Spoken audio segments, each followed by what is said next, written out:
내가 하나님 됨을 알지어다. 내가 하나님 됨을 알지어다 라는 제목으로 말씀 전하겠습니다.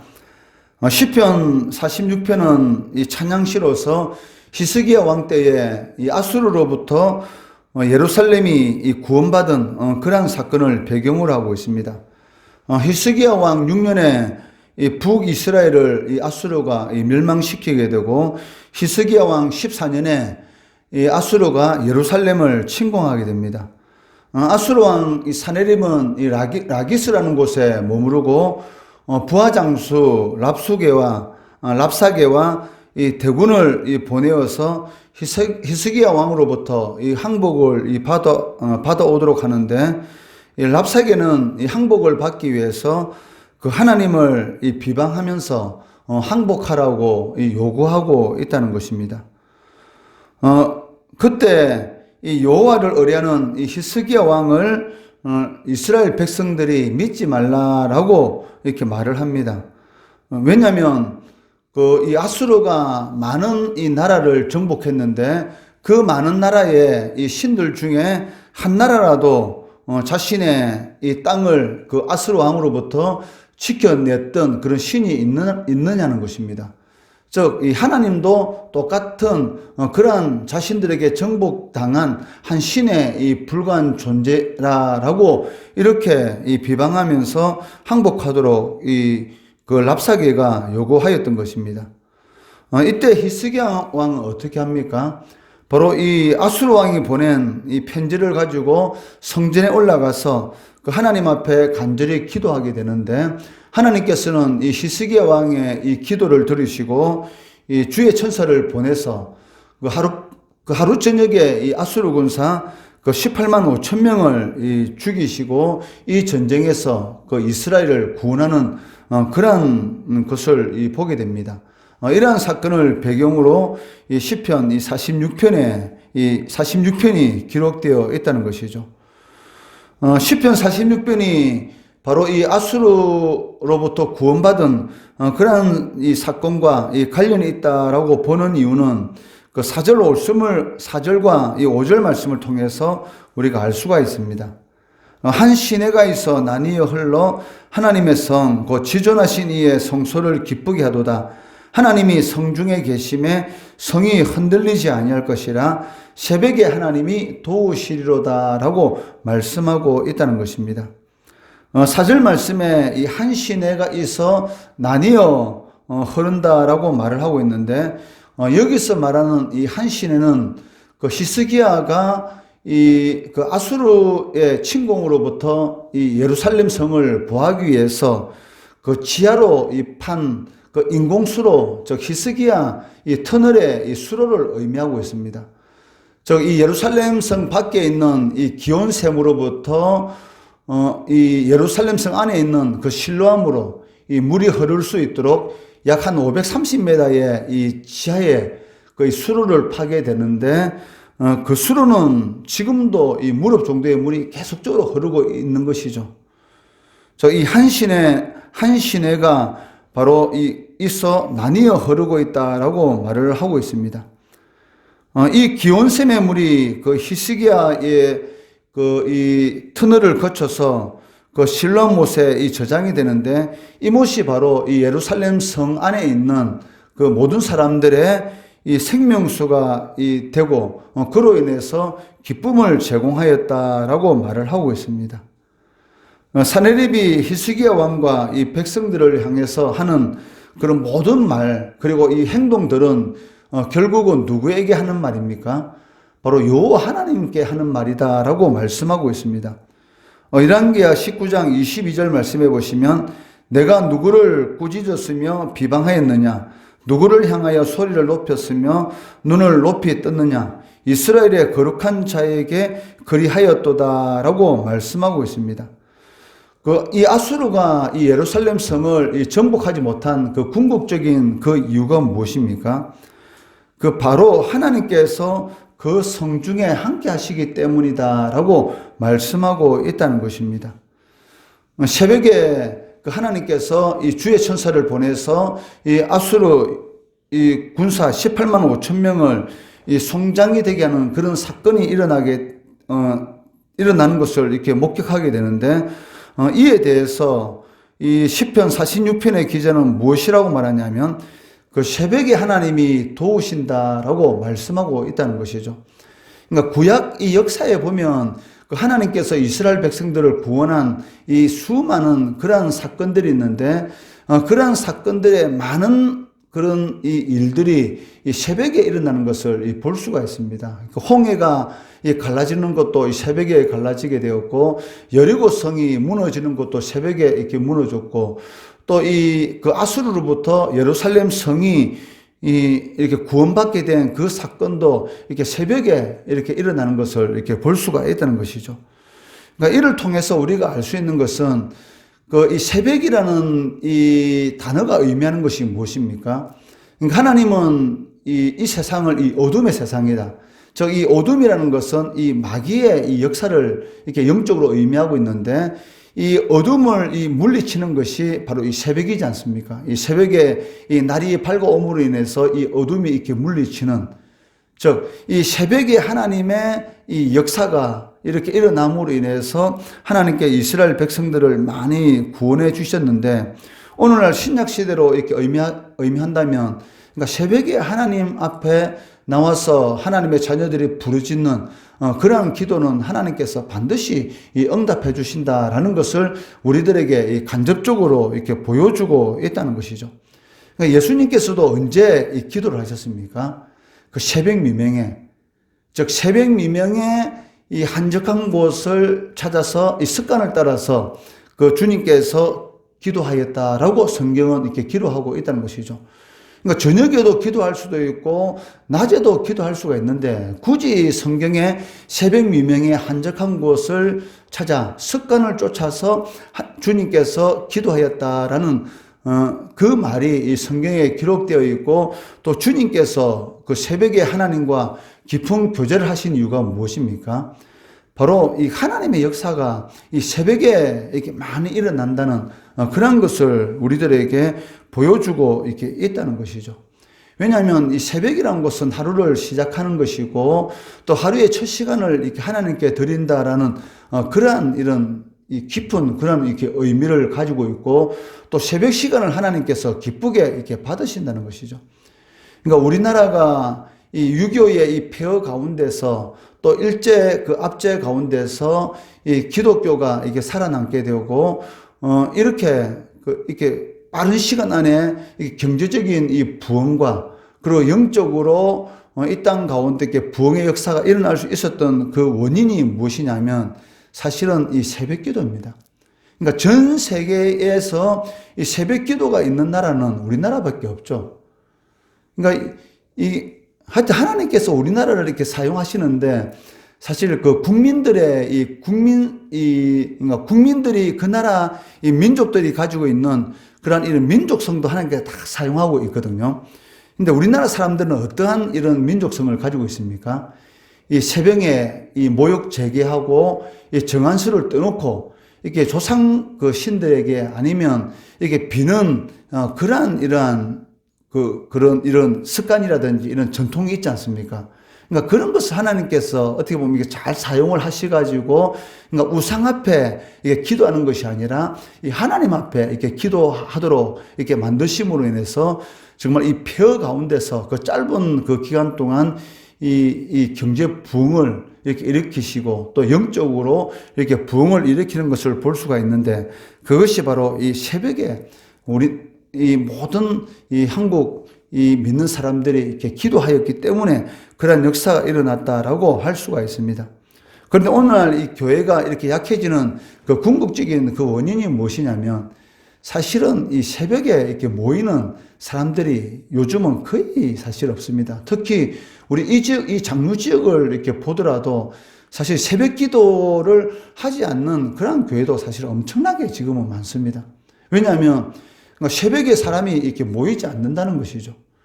그러니까 모이든 모이지 않든 사실은 두세 사람이 모이더라도 그곳에 주님께서 함께 하신다라고 이렇게 말씀하셨기 때문에, 그러니까 새벽에 도우신 하나님, 그 역사를 기대하면서 하나님의 전에 나와서 우리가 하나님 앞에 기도하면 반드시 응답의 역사는 일어나게 된다는 것이죠. 아무리 이 많은 사람들이 이 새벽에 기도한다고 할지라도 무슨 하나님의 역사가 있겠느냐라고 하면서 새벽에 기도하지 않는다 할지라도, 그렇더라도 하나님 앞에 나와서 기도하면 반드시 새벽에 도우시는 하나님의 역사는 일어나게 된다는 것이죠. 다른 사람이 안 될 때, 되지 않는다, 그것은 불가능하다라고 할 때 가능하신 그 하나님의 역사를 믿음으로 바라볼 때 그때 하나님의 역사는 일어나는 것입니다. 모든 사람이 다 된다고 하면 안 하는 사람이 없죠. 안 된다고 할 때 하나님의 전에 나와서 부르짖고 기도할 때에 새벽에 도우시는 하나님의 역사는 반드시 체험하게 된다는 것입니다. 2절 3절 말씀해 보시면 이 산이 흔들린다라고 말을 하고 있는데, 아무리 이 큰 산이라 할지라도 흔들려서 이렇게 무너질 수가 있습니다. 그렇지만 그 하나님의 성은 무너지지 않는다라고 말씀하고 있습니다. 그 이유가 무엇이냐면 하나님이 어디에 계시기 때문에, 바로 그 성 안에 계시기 때문에, 그 예루살렘 성, 국력이라든지 이 군사력이라든지 이런 모든 이런 부분으로 보면 이 아수르 군대에 비하면 이스라엘의 이 군대는 이 세 발의 피입니다. 사실은 군사력으로 하면 전혀 이 아수르로부터 그 예루살렘 성을 방어할 수 없죠, 사실은. 그런데도 불구하고 이 아수르가 이 예루살렘 성을 정복하지 못한 이유가 무엇입니까? 북쪽 이스라엘도 정복했고, 그러니까 이 아수르가 이 남쪽으로 이렇게 내려오면서 많은 이 강대한 그런 나라들을 다 정복했는데 이 예루살렘을 이렇게 정복하지 못했던 것이죠. 그 이유가 무엇이냐면 하나님이 그 성 안에 계시기 때문이다라고 말씀하고 있다는 것입니다. 바울은 고린도전서 3장 16절에서 성도를 하나님의 전이다라고 표현하고 있습니다. 너희는 너희가 하나님의 성전인 것과 하나님의 성령이 너희 안에 계시는 것을 알지 못하느냐라고 말씀하고 있다는 것이죠. 어인은 넘어지나 아주 엎드러지지 아니하면 여호와께서 그의 손으로 붙드심이로다. 그러니까 성도는 절대로 망할 수 없는 존재이고 넘어지지 않습니다. 그런데도 불구하고 성도들이 넘어지는 이유가 있죠. 그 이유가 무엇입니까? 첫째는 기도하지 않는다는 것이고, 둘째는 기도하지 않기 때문에 하나님의 뜻대로 살지 않는다는 것이죠. 그러니까 기도는 하나님의 뜻을 분별할 수 있는 그런 통로입니다. 예수님은 하나님이십니다. 그런데도 불구하고 날마다 새벽 미명에 이 습관을 쫓아서 한적한 곳에서 기도했다는 말은 날마다 하나님 앞에 나아가서 기도했다는 그런 의미를 가지고 있습니다. 왜 주님께서 새벽에 사람이 없는 한적한 곳을 찾아가서 날마다 기도한 이유가 무엇입니까? 예수님은 하나님의 아들이신데도 불구하고 하나님 앞에 기도한 이유는 무엇이냐면, 이 기도라는 것은 하나님과의 교제를 통해서 하나님의 뜻이 무엇인지 분별하는 그런 통로의 역할을 하게 되는 것이죠. 주님도 이 참 하나님이시고 참 사람이시기 때문에 인간의 육신을 가지고 있기 때문에 그 십자가의 고통이 얼마나 큰 고통인 걸 알고 있습니다. 그렇기 때문에 할 수만 있다면 아버지여 이 잔을 옮겨달라는 것이죠. 즉 십자가의 죽음이 아닌 다른 방식을 통해서도 하나님의 뜻을 이룰 수 있지 않습니까? 굳이 내가 십자가에 못 박혀 죽는 그러한 이런 고통을 당해야지 하나님의 뜻이 이루어집니까? 라고 하나님 앞에 이렇게 기도했던 것이죠. 그런데 하나님 뜻은 무엇이었습니까? 그러니까 할 수만 있다면은 그 잔을 옮기고 싶은 것이 예수님의 마음이었습니다. 그래서 하나님 앞에 끊임없이 이 땀이 핏방울이 될 정도로 이 온 몸에 그걸 쥐어짜는 그러한 이런 고통 가운데서 하나님 앞에 기도하게 되는데, 그 기도를 통해서 하나님의 뜻은 무엇입니까? 이 잔을 옮기는 것이 아니고 바로 십자가에서 예수님이 못 박혀 죽는 것이죠. 그러니까 그걸 이렇게 구분하는 것이죠. 그리고 기도를 통해서 그 십자가의 고통을 이기는 그러한 이런 그 힘을 받는 것입니다. 베드로가 예수님을 이 닭 울기 전에 3번 부인하는 이유가 무엇이었습니까? 바로 분명히 주님께서 이 겟세마네 동산에 올라가서 기도하실 때에 베드로와 야고보와 요한 이 세 명을 가장 사랑한 제자였는데 그 세 명을 데리고 이 겟세마네 동산에 올라가서 기도를 하셨습니다. 그런데도 불구하고 기도해야 될 때 기도하지 않았고 잠을 잔 것이죠. 너희가 1시간도 기도 못하느냐. 육신이 아무리 피곤하더라도 깨어 기도해라. 1시간도 기도 못하느냐. 결국은 1시간도 기도하지 않음으로 인해서 어떤 일이 일어납니까? 베드로는 예수님을 3번이나 부인하게 되고, 그리고 야고보와 요한은 어떻습니까? 예수님이 잡으러 왔을 때 다 도망가 붙잖아요. 그러니까 이러한 일이 일어나게 되는 것이죠. 그러니까 창피를, 부끄러움을 당하는, 주님과 할 때는 그렇게 귀신을 쫓아내고 병든 자를 고치고 그렇게 목에 힘주고 다니는 그런 제자들이 기도하지 않음으로 인해서 결국은 이 예수님을 잡으러 온 이 군사들이 무서워서 다 도망가게 되는 그러한 이런 수치를 당하게 되었다는 것입니다. 마찬가지입니다. 아무리 바쁘고 아무리 어려운 일이 있다 할지라도 이 기도의 줄을 이렇게 놓으면 안 됩니다.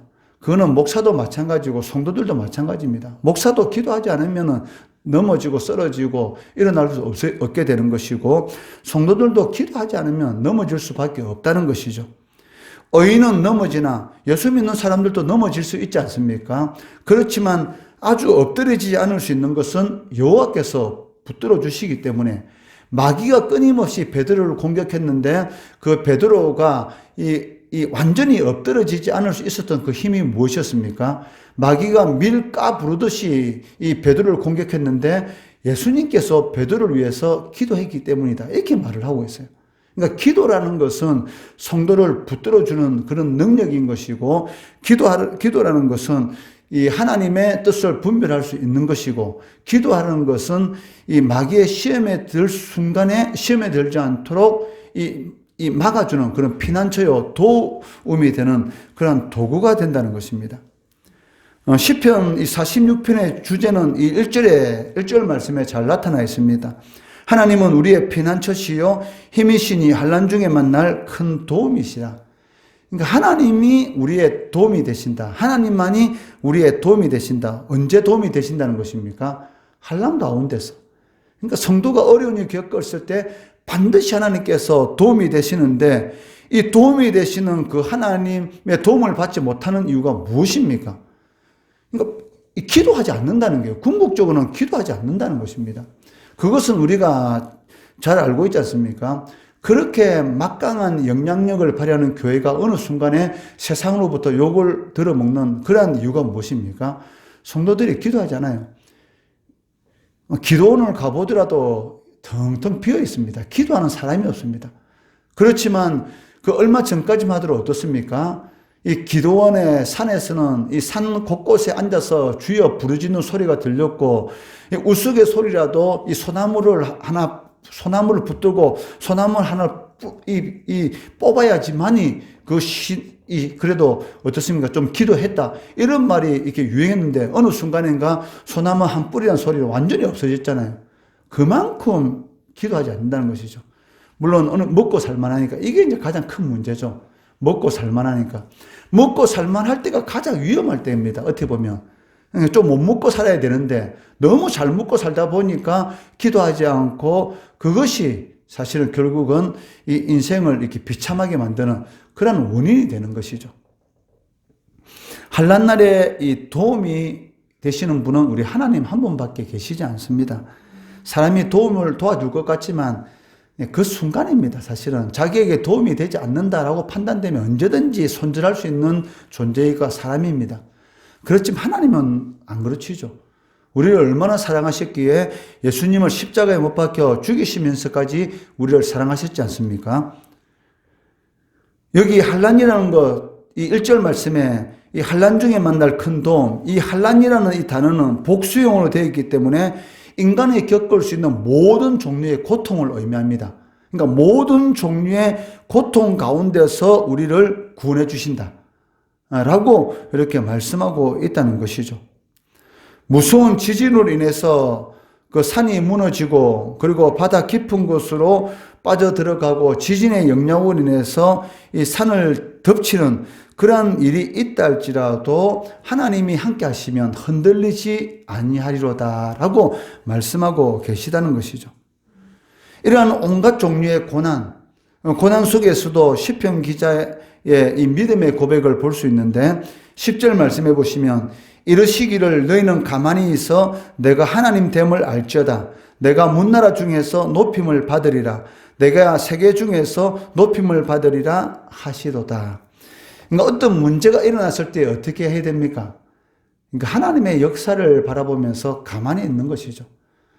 우리는 자꾸 하나님이 일하시기 전에 너무 내가 먼저 그 문제를 해결하려고 동분서주 뛰어다니면서 하나님이 일할 시간을 주지 않는 것을 볼 수가 있는데 이 10절 말씀에 보니까 하나님께서 뭐라고 말씀하십니까? 너희는 가만히 있으라. 그리고 내가 하나님이라는 것을 보일 수 있는 기회를 달라. 이렇게 말하고 있는 것이죠. 내가 하나님이시고 전능하신 분인데 내가 하나님이시라는 것을 보일 수 있도록 너희는 가만히 있으라. 이렇게 말하는데 사실 요즘 성도들 어떻습니까? 어떤 문제 생기면 기도하는 것보다는 가만히 있는 것보다는 사람 쫓아다니기 바쁘고 내가 알고 있는 모든 지식을 다 동원해서 그 문제를 해결하려고 하니까 하나님이 어떻습니까? 그냥 보고만 계시는 것이죠. 왜? 하나님이 좀 일을 하려고 하니까 먼저 앞서가서 일을 해보니까 그냥 하나님께서 놔둡니다. 그래 한번 해봐라 알아서 해봐라 하고 놔두는 것이죠. 너희는 가만히 있어 내가 하나님 됨을 알지어다. 이게 무슨 말입니까? 하나님의 권위와 하나님의 섭리를 인정하라는 것이죠. 그 사실 성도는 어떤 일을 당하게 되면 기도하면 사실은 문제는 해결됩니다. 기도할 때에 하나님께서 길을 보여주시고 그 길을 따라가면 되는 것이죠.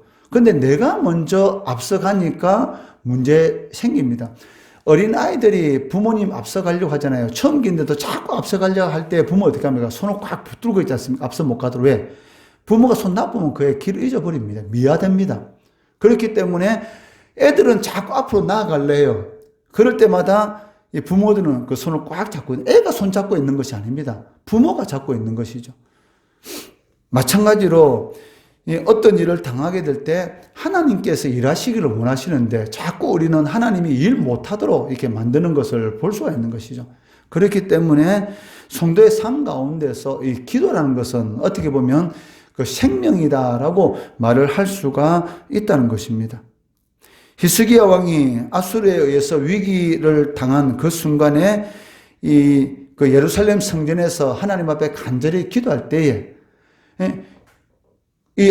그 아수르로부터 예루살렘 성이 포위됐을 때에 그 성을 더 강하게 만들기 위해서 어떤 공사를 했다든지 이런 내용은 없습니다. 오직 그 아수르 사네립이 그 자신에게 보낸 이 하나님을 무시하고 하는 그런 편지 서신의 내용을 하나님 앞에 들고 와서 기도한 것밖에 없습니다. 즉 하나님의 역사심, 하나님이 하나님의 됨을 이렇게 인정한 것이죠. 하나님의 권위, 하나님의 능력을 보여달라고 하나님 앞에 간절히 기도할 때에 하나님께서 역사하신 그 구원의 역사를 일으킨 것을 이렇게 보게 되는 것입니다. 그 시편 기자의 마지막 고백이 무엇입니까? 11절 말씀해 보시면 만군의 여호와께서 우리와 함께 하시니 야곱의 하나님은 우리의 피난처시로다. 하나님만이 우리의 피난처시고 우리의 도움이시고 우리의 모든 이런 막힘의 이 통로가 되신다는 것입니다.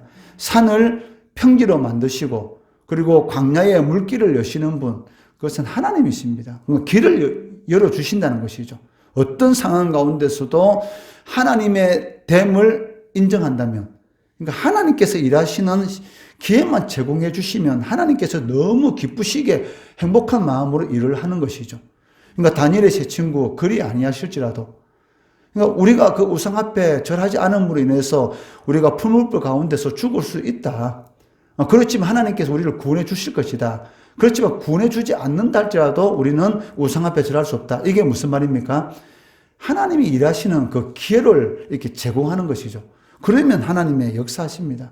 이것을 꼭 명심하시고 그 하나님이 하나님의 됨을 인정하시기 바랍니다. 기도하시고 환난 가운데서 구원하시는 하나님 능력을 체험하시는 우리 성도 되시기를 주의 이름으로 축원합니다.